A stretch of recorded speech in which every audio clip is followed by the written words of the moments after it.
How many of you know that sometimes you can get a severe case of the stupids?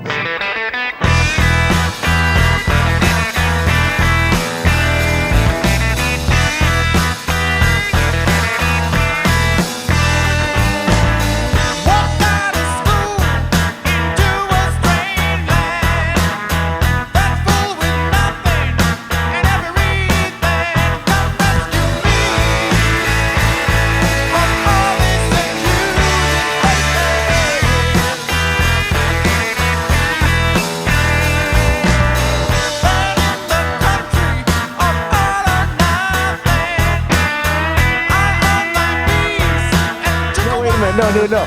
New skid loader. Yep. The Volvo. One new truck. Two new trucks. Third truck's back at my house. And a new payloader. Had nothing to do with them. And green grass. And it's January. And it's January. And I'm not freezing my off out here right now.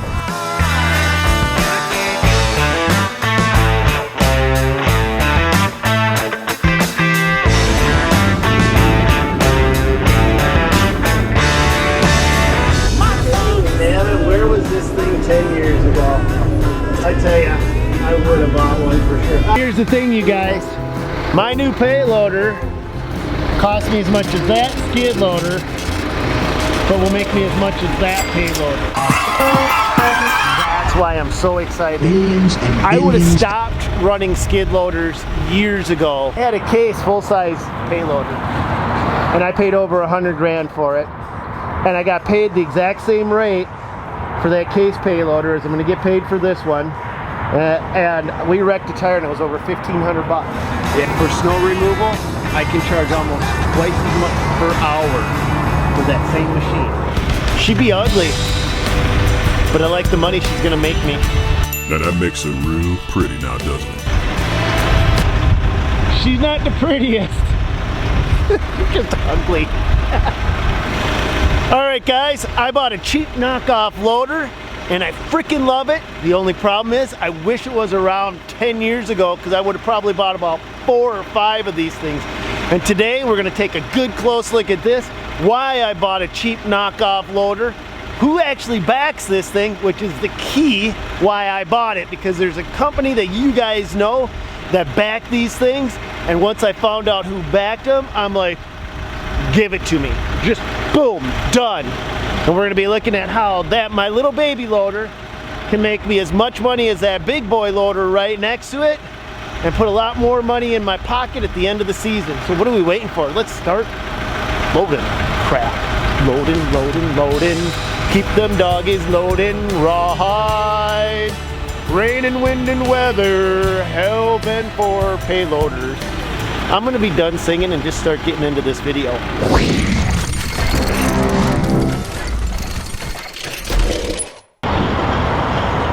There she comes, you guys. Gorgeous. Just ugly. Gorgeous. That one's gonna be mine. Oh man, that is so perfect. It is so perfect.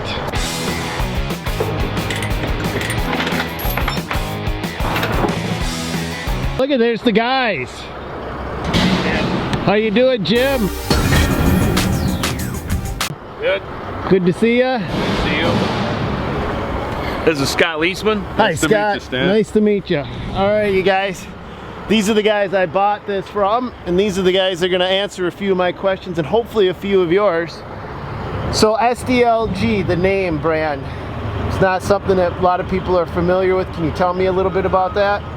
SDLG is a Volvo sister company, for lack of a better term. In order to bring the machines into the United States, Volvo is a partner with SDLG. So it's not a Volvo company itself, it's a Volvo owned, they own a portion of it. So. They own a portion of it. All right, and that's why I bought that. That is the whole point, because I've been inside the Volvo factory and you can eat off the, have you been inside the Volvo factory? You can eat off the floors in there, can't you? I've never seen a cleaner manufacturing process in my life, and I know the quality that Volvo puts into it. And so SDLG didn't mean anything to me. It meant some kind of a foreign type of thing. I mean, honestly, guys, that's what I thought of. I thought this was like some gray iron knockoff from some foreign land, right? Yep. No, it is represented by the Volvo dealer network. So the majority, if not all, Volvo dealers are an SDLG dealer as well. So parts, availability, service, and support come out of the Volvo dealer network in the United States. So. And Volvo wouldn't back something if it wasn't quality, yes or no? I mean, because when Volvo has to put their name on it, if this piece of thing goes to, if this goes to crap, it makes Volvo look bad. Right. That's why I bought it. The name SDLG to me by itself was sketchy. I mean, when it boiled right down to it, guys, I was thinking cheap, right? I mean, am I right or wrong? And cheap doesn't mean bad. In this case, what cheap basically means is it's got the Volvo quality, but it doesn't have the Volvo bells and whistles. I don't need bells and whistles to make a living. I don't need them. I don't need 50 knobs that don't actually make my payloader work any better, but just makes it look cooler.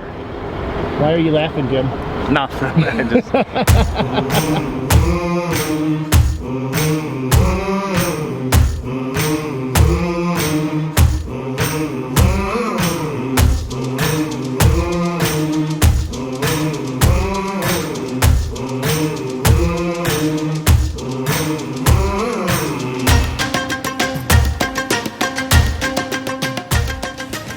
Alright, you guys. I always let everybody else have fun in the equipment so I can hold camera and make sure that I can get all the scenes set for you guys. It's my turn to play. Let's do this thing. This is gonna be awesome.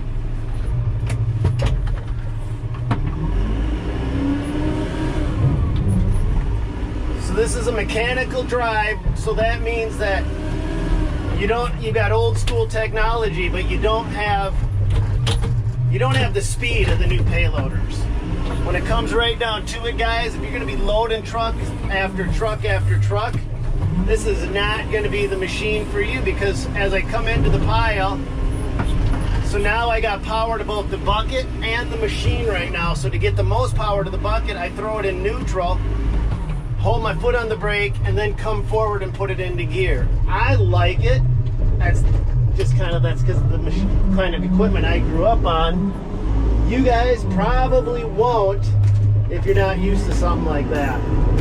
It's pretty fluid when you know how to do it. I come in, put the foot on the brake as I'm lifting up, switch out. I can optimize my power to my hydraulics. Look at that, I'm already spilling. Bad stand.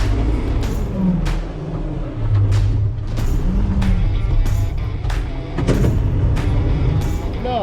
Yeah, the machines have been fantastic. We've got quite a few of the 918s. We don't have as many of the large units out, just because you know, this is SDLG isn't a full-on high production loader, but it's a good unit. It's a damn good unit. A dang good unit. Bang for the buck, you guys. That's why I bought a cheap knockoff payloader. That's what I'm going to call it. Because you can't get better quality. You cannot get better quality at a better value. I mean, I'm going on the record books to say that. Thank you. Thank you. So here's some of the beautiful parts for this machine. 74 horsepower. No DEF.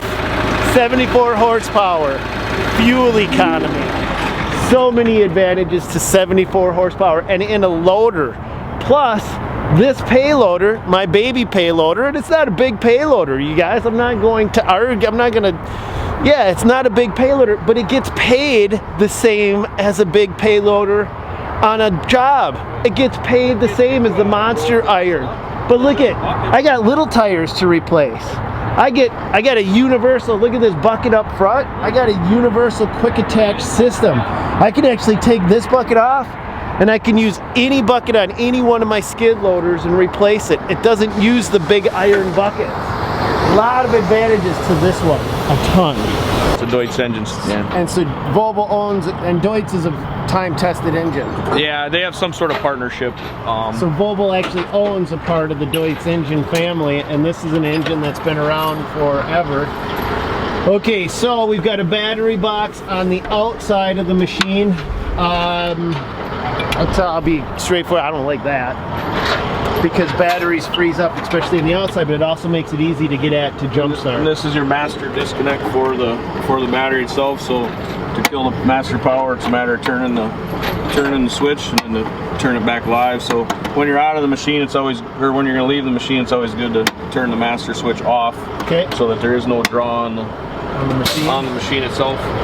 We can padlock that. Yep, you can padlock that all up. So which one's the fuel filter? Both of them. Okay. So primary, secondary. And then engine oil. Engine oil filters right here. And then fill and check are all in the same place. All right on the side. Pretty easy to get at. It does got a hand primer on it, so if you would have it run out of fuel or you'd have a fuel gelling issue, you can spin on new filters and prime it all up. And how do you prime it? Just push it in and turn it to the left, and then it comes out, and then it's just a hand pump. And then you can just hand pump it? This is your bleed. Yep. When you're in cold conditions, you got to know how to bleed and prime a pump, a fuel system. What filter is this? This is your hydraulic tank right here. So you got your hydraulic sight valve here, so you don't have to be digging around looking for that. The hydraulic fill is right here. It's a locked cap. It's the engine machinery key.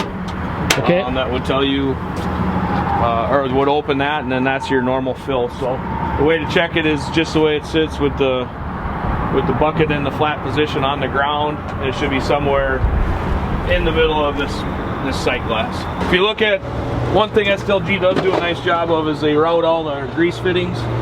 They route them all out where you can get at them. Where this one isn't tucked back in here where you have to crawl up over the top. Same thing with like right here with your rear axle trunnion and all that.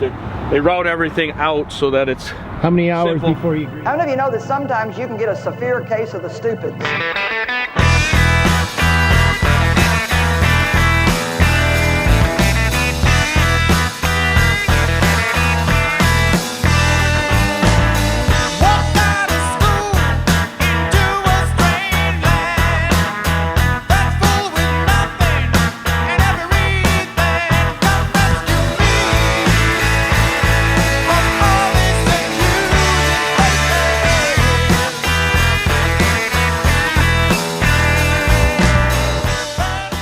This does have a universal quick fit skid steer attachment bracket.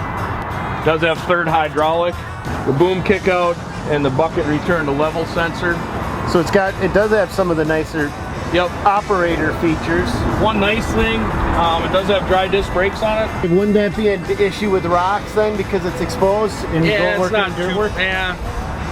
We haven't had very many issues with the brakes. They don't have as quite a long a life cycle as a wet disc brake. I mean, they're still in a hydraulic disc brake, just like on your truck. Yeah. But they're just they're a little simpler to repair and a little simpler to maintain. Mounting it up on the top, it keeps the debris flowing front to back on front to back. And you've got the caliper itself is designed to shed. Yes. So you can see that the caliper is designed to shed soil off from it. So it's a dual stage.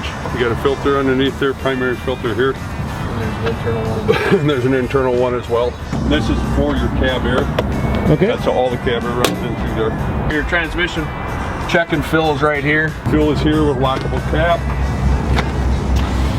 You got fuel level sight gauge along with the fuel gauge on the dash. The block heater for the machine plugs into the other side. We talked about that earlier. It plugs into the other side right under the step with this cord and the cab for it. We recommend that you take the cord out when you unplug the machine. Otherwise, people drive off and then you got the cord under the tire and it's gone. So what is it? What's in that? This is the other battery here. Okay. You ever have any problem with them batteries freezing up, you guys? We have not. We haven't had no issues with the batteries whatsoever. Okay, when you say no issues, first off, tell me your experience with the SDLG series. How long have you guys been selling these things and servicing them? A couple of years. We've got one with 1,400 hours on it, and he's had no issues with the batteries. 1,400 or 14,000? 1,400 hours. 1,400, a 918? Yes. Okay, so these are relatively new to the marketplace? Last year, the year before, 16. Late 16 is when we sold the first one. Okay, so these are relatively new.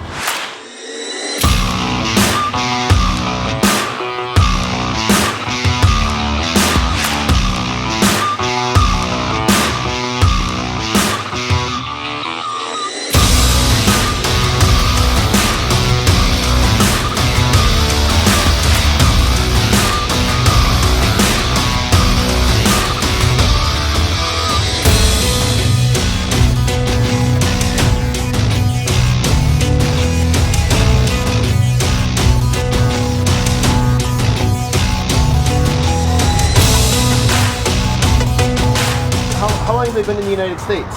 Since 2016. I think it's 16 or 17. Just in 2 years. One of the. Okay, what are we looking That's at? the sight class for the antifreeze. Antifreeze. So Okay. you just want it in that bottom sight glass. The other one is your hot check. Yeah. So when it's warm and you get your expansion through your hydraulic, it'll come up into that glass. Coolers swing open, so it's pretty easy to get out and keep your coolers clean. It is a hydraulic fan, but you're gonna want to keep that blowed out and keep the debris out of it. All LED lighting, which is Blowed out the same as blown up. yeah. But you want to keep it's all LED lighting, which gives you Jim's very serious. which gives you good visibility. You're not worried about bulbs and all that kind of stuff. But it does have LED lighting, which is, you know, for even our Volvo units is an added feature. And it does have a rear view camera. Most compact loaders, you know, rear view camera is an option, but it's a standard feature. That's the air conditioning unit there, up an aisle away, where it can keep nice and clean and keep it nice and. That's the air conditioning unit. Condenser for the air conditioner right there. Wow. Block heater plugs in right here. There's an umbilical cord that plugs in right there. Cord sitting inside in a box. So you plug it in, and then when Plug it in, it's just got a cord, you plug it right into the standard extension cord. Nice. Your racetrack's on the outside of the machine. This tells you your lubrication points. Guys, this is called the racetrack. This will tell you how many hours, 10, 50. It'll tell you how many hours to do each one of the different services on your machine. So if you're ever wondering, you can just go there. All the hinges got grease zerks on them too. Oh, the hinges? Yeah, the hinges. Door hinges right Door here. hinges. Hinges to your door. Everything's got grease zerks on it. Does have a radio. Rear view camera. And then all of your joystick controls there. Operates the same as any other wheel loader. Let me throw a couple 100 pounds up on it.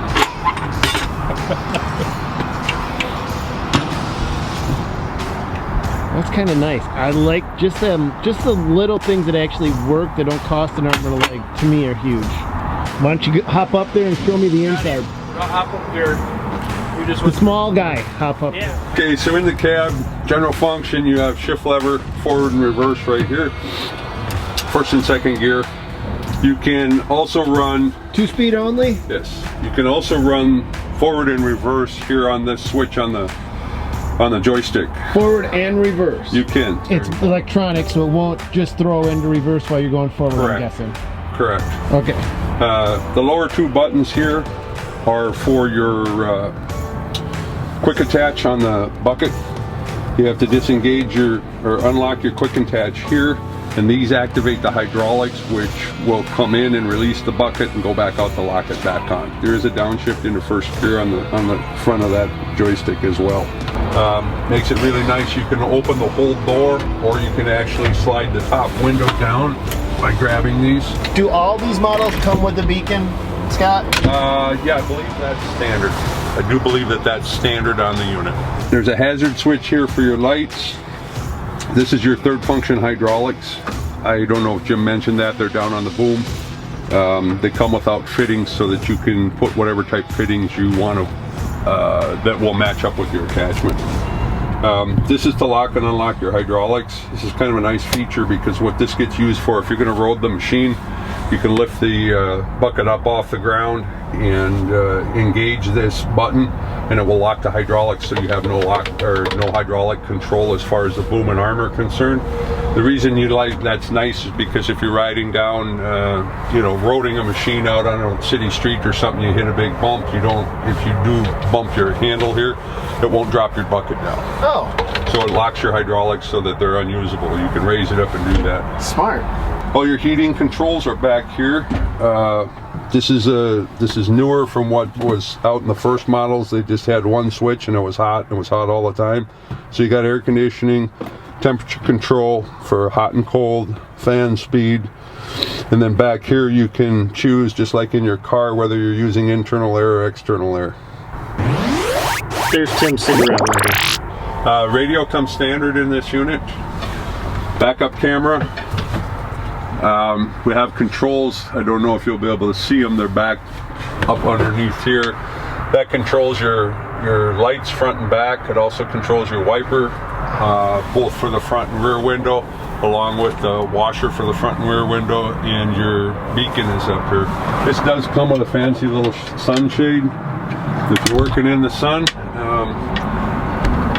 Some people look at that and say, well, that's useless, but you'd be surprised at how many people actually use it. Oh, they'll use it. Oh, I mean, I've been in it enough times to know that that's kind of, those little tiny little things that don't cost a ton are awesome. Well, they're nice little amenities that people actually enjoy. So this is pretty much almost like perfectly set up for snow plowing. Absolutely. How has this machine been spec'd for snow plowing that maybe a standard machine would not have? Is there any upgrades or any features that are besides the block heater, which is that standard, Scott? Yes, it does come standard with a block heater on it. They're cheap enough that they just put them on, along with the third function hydraulics comes standard. One thing that's nice about that is a lot of guys use a broom for snow plowing. For sweeping sidewalks and stuff, which is nice because you can hook a broom up to the machine. Yep. Other guys use standard, they'll take the bucket off and use standard plow units like what comes off a truck, frankly, and you can control right to left with that. With that third function? Yes, with this right here. Freaking love this machine. One of the things that I need to point out is that loader costs just about as much as a nicely decked out skid steer, but for snow removal, I can charge almost twice as much per hour for that same machine. And that machine, although it's only 74 horsepower, can handle a bigger attachment and actually get more done. So I'm paying the same price down. I'm getting paid almost twice as much per hour for the machine itself, and I'm accomplishing more. For snow removal, it was like a no-brainer. A no-brainer. Much more comfortable to operate.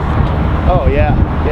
And because you're also in the loader, you're not spinning, the tires won't get wore down just because you're not doing the tight turns. Correct. The tight spinny turns, which a lot of guys do. They get in the machine.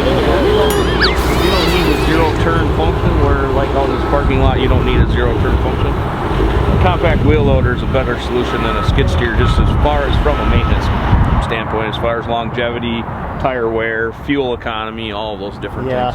Because this machine will actually probably get better fuel economy than your skid steers you will use during plowing, because you're not always having it cranked wide open.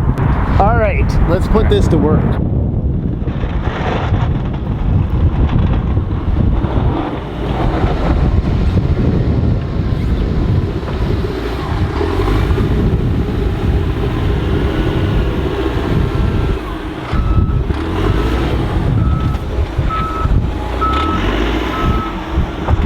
A cigarette lighter. Yeah, that's probably illegal nowadays, man. It's probably illegal in California at least. Notice it's got a cigarette lighter in there, huh? It does. Can you guys sell them in California that way, or is that illegal? I'm not sure. Okay.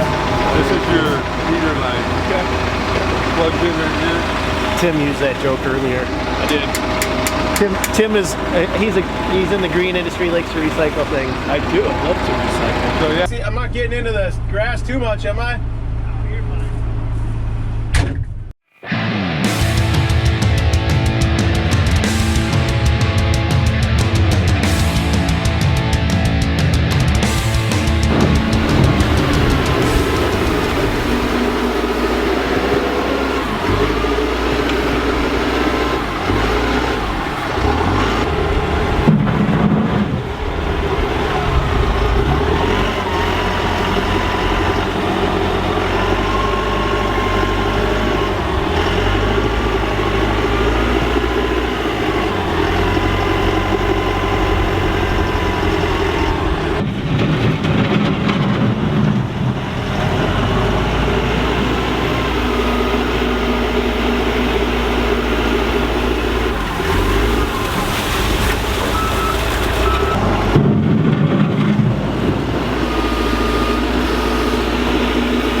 Now this thing would eat right through pavement. Holy crap. Let's go cruising. Let's go cruising for snow. All right, it's only got 2 speeds, which I don't care. I got a low range and a high range.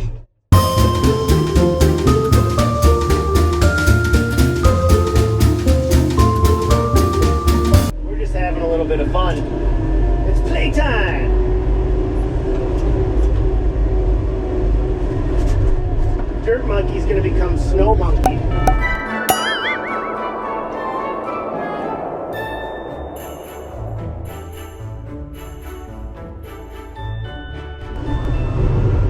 So I've been running her, according to the clock, 3 hours already, and I'm still on a full tank of fuel.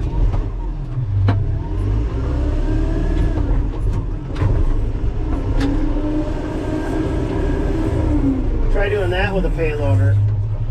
I mean a big one. Run it for 3 hours and see if she's still on call. Well, I guess it depends on the size of the fuel tank, right?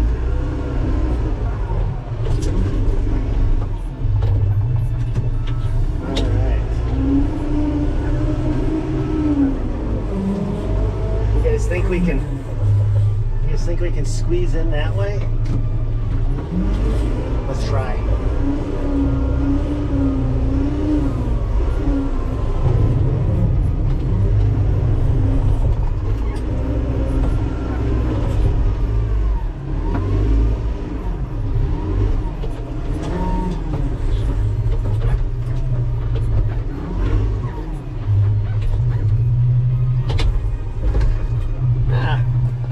Guys, plenty of room. I can fit a semi in sideways. Dang nabbit, where was this thing 10 years ago? I tell ya, I would have bought one for sure. I would have bought one as long as it had the Volvo brand name. SDLG was around years ago, but it was SDLG. What more do I need to say? SDLG is 10 years ago is not the SDLG of 5 years ago. Onward and upward than the SDLG. So the 2-speed, I think you guys can pick it up right here. This is where you shift and upshift. I could be doing it right here off the stick, right here, but I am literally so old school that this is more comfortable to me. It's just what I'm used to. It's what I grew up on. My old farm tractors, that's the way they worked. If it ain't broke, don't fix it, boys. I can crack one of them windows open. For on-site work, she gets up and goes pretty good.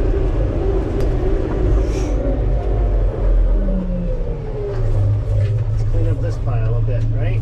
So we're going to downshift. A little tight next to that car next to me. Okay, so when the hydraulics, if the hydraulics do run slow, that's when I pop it into neutral and then put all that power to the hydraulics. So I'm manually putting the extra power to the hydraulics. Whoop-de-doo. Whoop-de-flippin'-doo. Anybody that complains about that doesn't know how to run, man.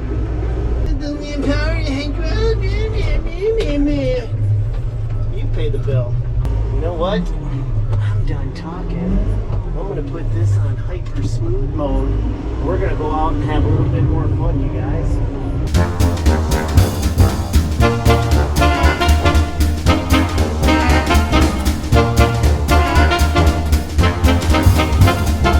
I'm heading up a hill. It's not a big hill, but I am heading up a hill, and I'm noticing that she is slowing down in second gear with all the pedal to the metal.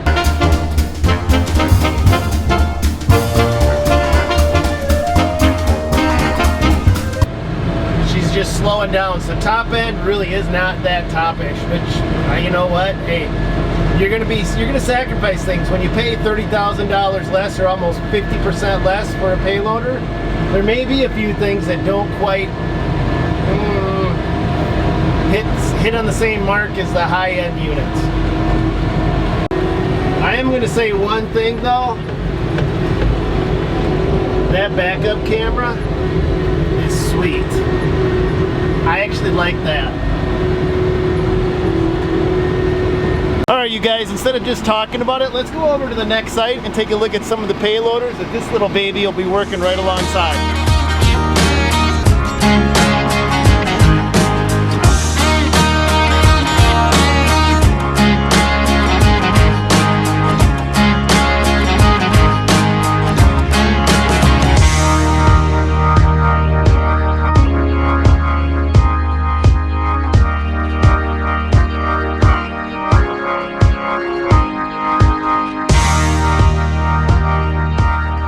I've said it before, I said don't pay top dollar for a piece of equipment to then put it in a highly corrosive environment. Snow plowing is one of them, farm work is another one, demolition is hard on equipment, and I've gotten some feedback from guys saying, oh no, it's not really hard on equipment. Let's take a look at this brand. Let's go inside the cab of this thing and take a look around. You can see that this payloader has already got salt corroded. I mean, we've got rust coming on the outside. But when you go up into the cab, even the little areas, like, look at that's all salt all throughout. This whole cab is coated in salt from the inside out. And it may be hard to see, but you can see that there's this fine layer of salt and it just destroys it. And I don't want to see you guys spend a lot of money for a piece of equipment just to watch it get wrecked right before your very eyes. I mean, the little things I see makes a big difference, you guys. That's how this equipment gets wrecked. But now if you can buy a bargain piece of equipment and it pays for itself really fast, that's a big difference. I have waited for an old school machine just like that has quality, old school and quality. I've waited for it. Here's the best part, you guys. My little baby payloader right there will make as much money per hour as that payloader that costs at least twice as much money as it right there. And mine is brand spanking new. Guys, it just makes sense. The only reason I keep beating this dead horse is it just makes sense. The bang for the buck is right there. It's not there unless you're doing dirt work, unless you need a payloader like that. It's overkill. And for a guy like me that I want to go out into a giant parking lot, I want to be able to charge the absolute most money that I possibly can. I'm not going to make it on something like that. I'm going to make it all day and night on that. And with a warranty and running a brand new machine, I'm going to have a lot less headaches and hassles. And by the time I wear that little baby out, I can throw it away and still be way more dollars ahead than if I wear something like this out. Every part of this machine is going to cost me a lot more money than this machine. It's going to cost me more to run. It's going to cost me more in tires. It's going to cost me more in repair work than it is on something like this, you guys. Does that start to make sense now? I hope it does. I hope this video's helped you out, guys. God bless. Go get them.